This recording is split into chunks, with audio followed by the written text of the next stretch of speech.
Hey, another exciting Season with Salt episode. My name is Dominique Belmonte, and I'm your host. And this week's episode of Ask Domo features 4 wild questions.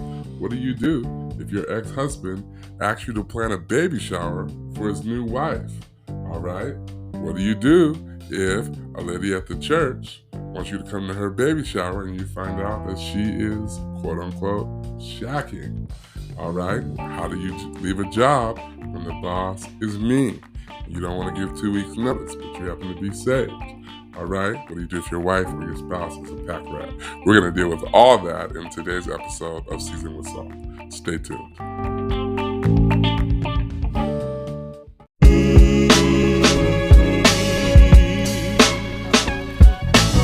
Season with Salt, with Salt. Season with Salt, with Salt. What's up? This is Dominique Belmonte, and you are listening to Season with Salt, the podcast.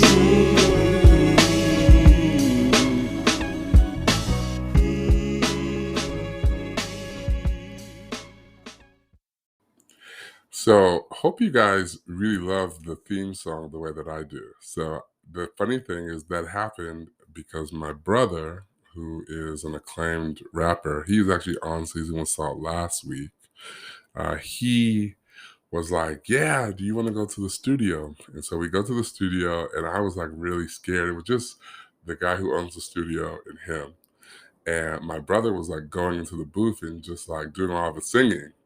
And so I was like really being bashful, and I had a plane to catch, so I was like really nervous, but they were letting me be like the driver of the creative process. Like they let me pick the beat, just all this stuff, right? And so finally at the end, they were like, are you sure you don't want to like get in there and try to do anything? Anyway, so I got into the studio, to the booth thing, and I hit a couple of runs. And so if you listen to the theme song, which you'll have the opportunity to do if you get to the end of this episode, you can hear me in the background. So my brother is singing the top layer, and I'm like singing the bottom layer. Anyway, shout out to my brother for that. Follow him at Space Tagram, SPAC3 TAGRAM, I think. Space Tagram. Cool.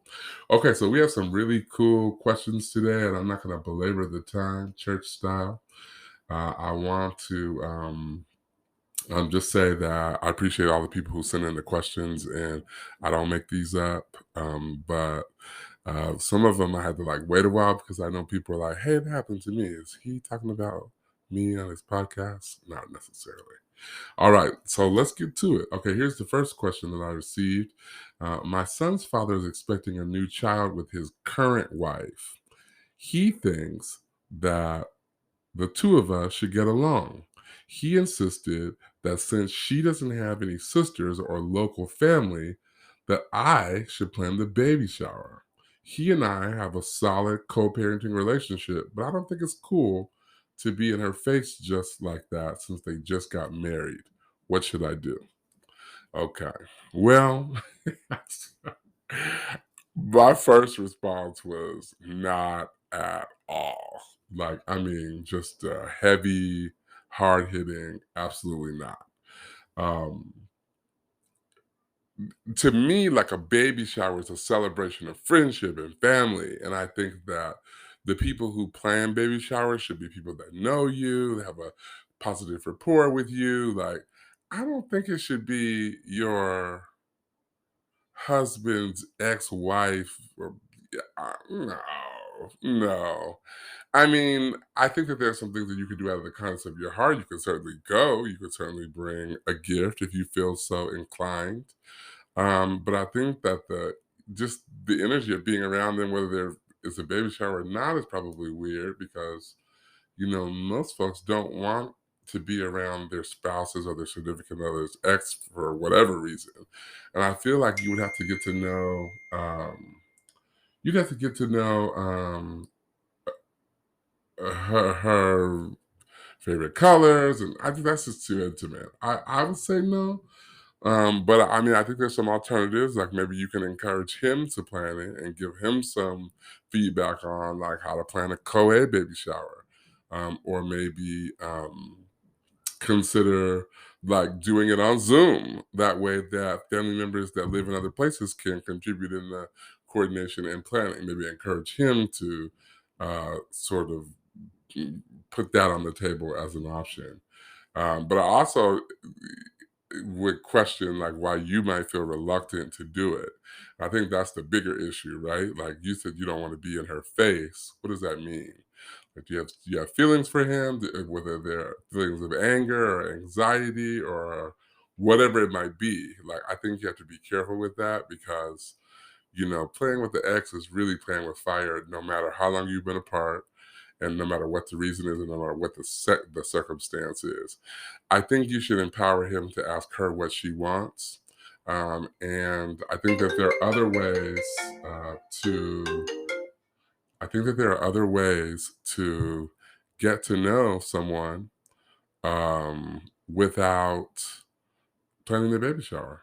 So I would encourage you to have that conversation with him about ways that your co-parenting relationship can be overlaps with your uh, sister, mother, wife, friend. I don't know. I would just stay out of that. It's weird. Um, okay. Next question. One of the women at my church is having a housewarming party. She invited me because she said that she thought I would be cool. So, of course, I had questions.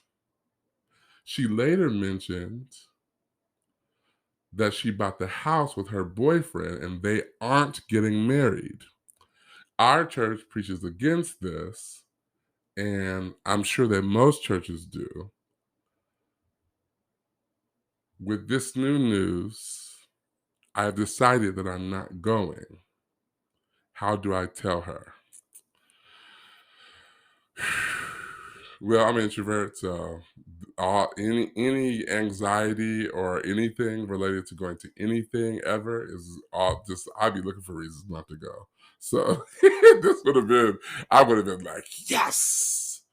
But I think you always need to dig deeper when you're making a decision about how to interact with somebody based on a tradition or something that you believe is in the Bible. All that can just be really, really murky because some of it is traditional and some of it is ungodly, but some of it relates really to your principles and how you value the institution of marriage. But buying a house is buying a house. You know what I mean? Like, and I don't know if it's my business. I don't know if I care as much about who you're buying the house with, right? If you bought a house and we're friends and that's the way that we're going to fellowship, I don't know if, I don't know if it's, I don't know. I don't know if I would step back from going to an event because I feel like the person is checking because I don't know if that's your area to judge. I do think it can be tricky if you are positioned to, you know, if it feels like you are affirming something that doesn't honor God, I get that, right? Like you don't want to be in a position where you're doing that. But it's a housewarming party for somebody that bought a house. I don't know. Um, I think that at the end of the day, you can reprioritize your schedule and you can, in truthfulness, say something came up, if something came up, and just say that you're unable to go and send a gift. Maybe have lunch with the person separately. I mean, if you can't go to the person's housewarming party because, from your definition, they're shacking, what can you do with them? Because they're still shacking. I mean, you know what I mean? Like they're always gonna be shacking as long as they're shacking. So what does that mean for your friendship, your relationship? And then you've got to ask yourself, if I believe that buying a house with somebody that I'm not married to is a sin, then what am I going to be like whose friend am I gonna be if I can't be friends with somebody that sins from when it comes to my book of I don't know. That's I don't know. I think that you gotta weigh, is it your business? Right? What do you lose by going or not going? Um, and is this a person that you want to be a close friend with? Is there an opportunity for ministry? I think I would consider all that. And then I would pray because I think that You can get lost in like like I said earlier, like tradition and like what should be done and what could be done, and miss an opportunity to really have an impact on somebody's life. Um, People get new cars all the time, and I noticed, like, particularly at my church, that people would be like, "Oh, I want pastor to pray over my car." Now, I'm sure that the pastor is not like, "Well, I ain't gonna pray over your car if you plan on going anywhere that dishonors God." Sometimes you just gotta do the do and hope for the best. My phone is like really ringing. Oh, okay. So, next question. My supervisor is very mean to me. We do not get along at all. I got a new job and plan to quit without a 2 week notice. But as a Christian, I feel convicted. What's the best way to end a bad work situation without losing your witness? Oh my. First of all, a 2 week notice is not. I'm gonna give y'all both sides of the coin. I'm not gonna be devil's advocate because the devil don't need no advocate. But I'm just gonna give you both sides of the coin. A 2 week notice is a courtesy that's extended to an employer so that they have the opportunity to do what they need to do to replace you or to come up with a strategy to, figure out how to carry the workload or to continue the workload. And if somebody doesn't treat you right and you need to get out of a situation, it's like telling somebody that's in a bad marriage or an abusive relationship that they need to wait until the divorce is over before they move out. No. If your sanity is at stake, like you need to go, you need to go. I would not, however, leave without a 2 week notice for with the intent of trying to like repay somebody for poor treatment. I wouldn't do that. I think you have to leave anything that you're in with integrity, right? To the best of your ability. I think that if you leave right, and this is my testimony because I had just run into somebody last week and who from a job that I left, and they knew that I left right, and they respected me for that and said that it was my leaving that helped them to be courageous enough to make that choice for themselves. So I think that as Christians, if we can leave with our integrity and our witness intact, we are better off because it's not about where we're going. We leave our witness is also left in the place that we leave. So I would pray about what to do. If you can put in a 2 week notice and hang on, do it. People are crazy these days, and every application that you apply for asks you, "Do you have you ever been fired from a job?" And I know that some employers are petty and will fire you once you put in a 2 week notice. If you want to avoid that, if your spirit is telling you to avoid that, but follow the spirit and don't make decisions based on anger or the way that somebody treats you, because people will always treat you poorly. And if you are a Christian, we know that the Bible says many of the afflictions of the righteous, and the Lord will deliver us, and sometimes he will deliver us without a 2 week notice, right? But we do need to leave with our integrity in place. So I would encourage you to don't leave that employer try in a way that like tries to get back at the supervisor. Forget them. Make sure that when you walk out of there, you walk out of there with your pride, and that's what I think is important. Okay, final question is: my wife is a pack rat, and I'm more of a simple guy, or or our house is more of a reflection of who she is and not who I am or who we are. I want her to get some therapy and something because getting getting out of hand and impacting our marriage. First of all, let me just say that getting therapy or counseling for anything, I think is valuable. And I think in particular, I think whether it's a people who are pack rats or just about anything that you can think of, a lot of what we do in life is connected to something. Like, right? It might be connected to some trauma. It might be connected to, like, I think I'm a little bit of a pack rat and I keep things and I'm not that great with home because of the fact that I was raised in foster care, right? And so I got in my mind that I'm not going to be places long enough to like really live. And that's something that I have had to deal with, but I've had to think through that, especially as an older adult. Like you gotta unpack and you gotta live and you gotta unwrap the couch, pretty much strength. But so I think that positioning her, the therapy might be a good idea. I also want to encourage you because sometimes, like, I know that there's some things that people do that really annoy me, and I don't actually address that with them until I'm angry about it or until I'm in the heat of passion. And I really think it's important to assess, like, when do you have conversations with your wife about her tendencies, right? Because if you only do it when you're angry or when you're frustrated, then you're probably not going to um, have an impact on her thinking, right? Like, I think that you should bring it up, and when you're calm.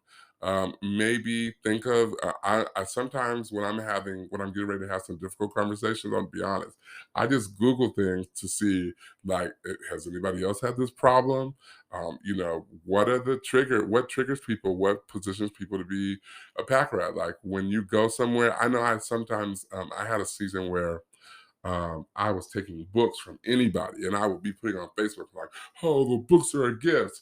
And now I have so many books and like half these books I haven't even read before. And I have had to ask myself, what exactly are you going to be doing with these books? Right? Like, and why do you need them? Because the fact that you are communicating that you are passionate about books means that you are going to be creating this world for yourself where books are coming to you from people that care for you, from people that don't know what to get you, et cetera, et cetera, et cetera. And so I think that having that conversation when you're calm is good. I think counseling would be good. I do like the language. It was a little bit of a struggle to read the question, but I do like the idea of having a discussion centered around how do we make our home when one person is very simplistic and one person like just likes to gather things, because it might be that there are spaces where there's no gathering, and then there might be places where there's off limits for the person that's very simple because you can't handle the clutter, right? um I think that those conversations are good, and I think having regular conversations is good, because it tells the person that I have this concern about the way that you do things, and I am committed to helping you through it, but I'm also committed to learning why you do it, because I'm in learning why, I might be able to see it in a different manner, right? And so I think that there's just a lot of things to think about, and I would encourage you to pray and to think through how what your approach might be at the end of the day. Okay, y'all. So I want to thank you for listening to Season with Salt, the podcast. I want to thank you for submitting your questions. You can continue to do that. You can email swsthepodcast at gmail.com. I am also on Instagram. That's SWS Podcast. I am on Facebook, SWS Podcast, and I'm on Twitter, SWS The Podcast. So hit us up. Get me some questions that you want to have me answer. Share the podcast if you like what you hear. Talk back to me. Let me know what you think about the answers, what you would do. I'd love to hear your feedback. And I thank you again wholeheartedly. I just thank you so much for taking the time to listen to my podcast. Have an amazing week. And remember to season your life with salt.